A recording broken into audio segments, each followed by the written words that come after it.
Hello, xin chào tất cả anh em nhé. Nó cũng do mấy ngày hôm nay Tổng cũng đi cùng anh em đi giao lưu bẫy chuột nên là không có thời gian về quay gà cho anh em mình xem rồi.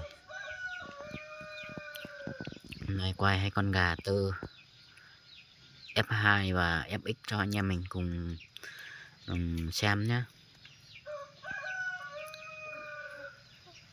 Gà thì Tổng cũng đã chia hết cho anh em rồi. Và hiện tại thì Tổng đã hết gà mồi cứng rồi anh em nhé. Nên là anh em cần mồi cứng thì bây giờ hiện tại là Tổng hết rồi. Còn con FX này mồi tơ đó anh em. Phon đẹp, dáng phon đôi cũng đẹp nhá anh em nhé. Anh em nào quan tâm thì alo cho Tổng.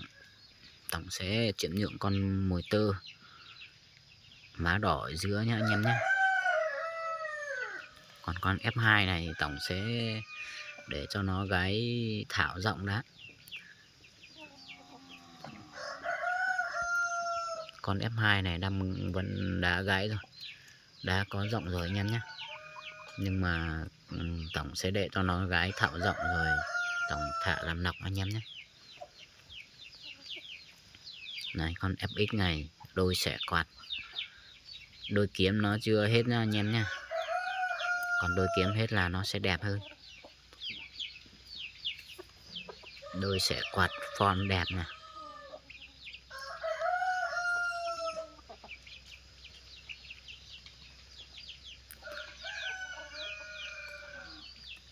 Con mồi con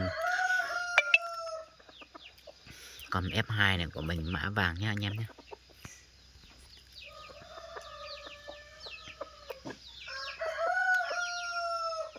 Còn tơ quá nó chưa chịu chơi anh em ạ.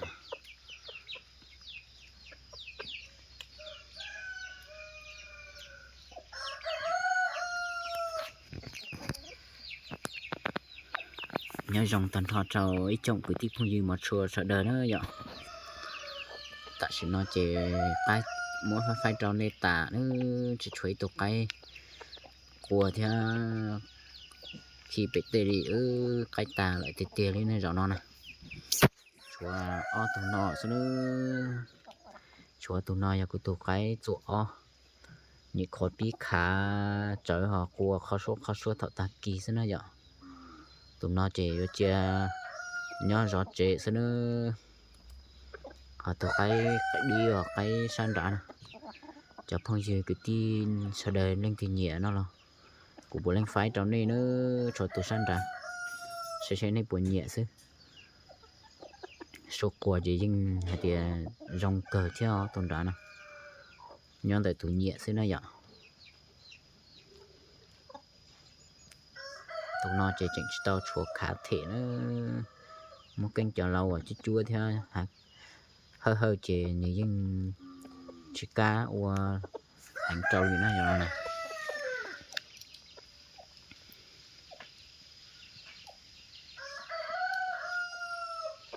Cái chỉ chuột cho cái dòng chua theo cho nhỏ nhỏ y nữa.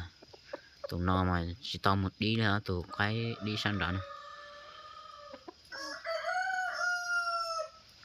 Cái chỉnh mò theo chỉ to qua hành thể thế nữa tụi nó giờ có tạo đi mà giờ ta lô lì nó theo mà theo lì rộng đi đó tụi săn đó này.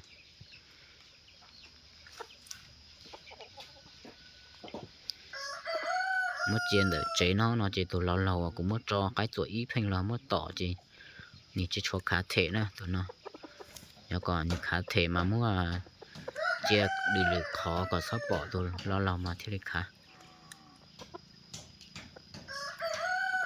chả nó trên chai tụi tỏ nó nữa tụi nó này tụi nó chứ chúa thể chỉ nhìn chai này.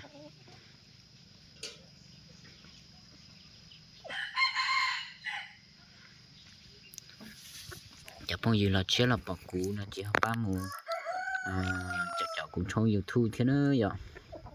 Sao khó cũng mua lúc đà lúc rò những cái thay cái cho bây giờ đời tao sai đời kỹ lọ dễ đời cái nhựa cái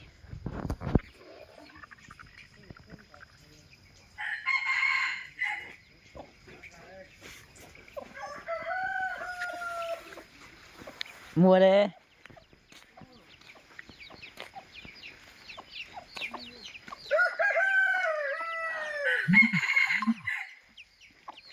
Cho tôi cái sổ y nó săn ra nè, một trò chuột bò gì, một trò trả lại xem nó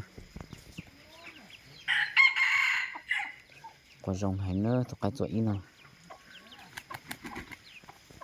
cô mà xóa này bún nhẹ thì xem mà cũng nhẹ nó số hành nữa, tôi cái sổ y,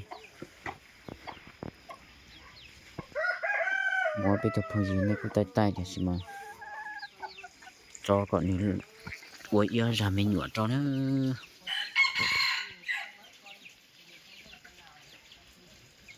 mình nhựa họ biết là mình nhựa giờ cho phong gì lên tiền nhẹ nào mà đi phải cho này nữa tụi cái tụi ó nó mà trong trò hành nó thì xem mà nếu chỉ chuột khá thì nếu thành muốn thì cho block khởi thì chỉ giống con thế nữa như khá lo tua mà có tí quân ruột trời à con chặt đất bảo xưa tụi nó này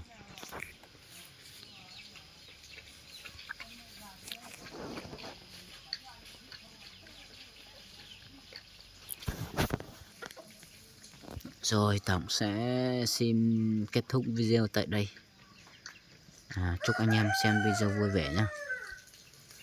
Hẹn gặp anh em video clip sau. Anh em nhớ đăng ký theo dõi ủng hộ Tổng với nhé.